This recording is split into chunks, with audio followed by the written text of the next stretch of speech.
తప్పుగా ప్రదర్శిస్తున్నారు. వచ్చే గవర్నమెంట్ రెడ్ బుక్‌లో ఉన్న పేర్లపైన ఇది తీసుకున్నామంటున్నారు. ఆయన ఎర్ర పుష్పం అనేది స్పష్టంగా మీకు చెప్తున్నాడు. అది మీకు అర్థం కావట్లేదు. ఆయన ఎర్ర పుస్తకాల్లో ఏమి రాసుకున్నా దాన్ని మడిచి బీరువాలో పెట్టుకోవాల్సిందే.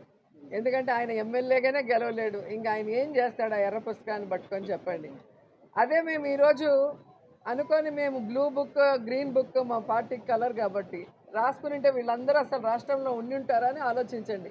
ఇక్కడ రాష్ట్రంలో రాజకీయాలు చేసేది అధికారంలోకి వస్తే ఎలా మన ప్రాంతాన్ని అభివృద్ధి చేసుకోవాలి, మనకు ఓట్లేసిన ప్రజలకి ఏం మంచి చేయాలి, ఏం సంక్షేమాన్ని అందించాలి, ఏం అభివృద్ధిని అందించాలి అని నాయకుడు ఆలోచించాలి. కానీ నేను అధికారంలోకి వస్తే వీడిని వంకోబెట్టి కొడతా, వాడిని కేసుల్లో ఇరికిస్తా, వీడి బట్టలు ఊడదీస్తా, దీనికి ఎందుకు మళ్ళీ పాలిటిక్స్లో? దీనికి పాలిటిక్స్ అవసరమా? కాబట్టి రౌడీజం చేస్తూ నీతిమాలిన రాజకీయాలు చేస్తూ దిగజారుడు మాటలు మాట్లాడుతున్న ఈ పవన్ కళ్యాణ్ లోకేష్ జీవితంలో ఎమ్మెల్యేలు కాలేరు. ఎందుకంటే ప్రజలు ఎప్పుడు అలాంటి వాళ్ళని ఇష్టపడరు.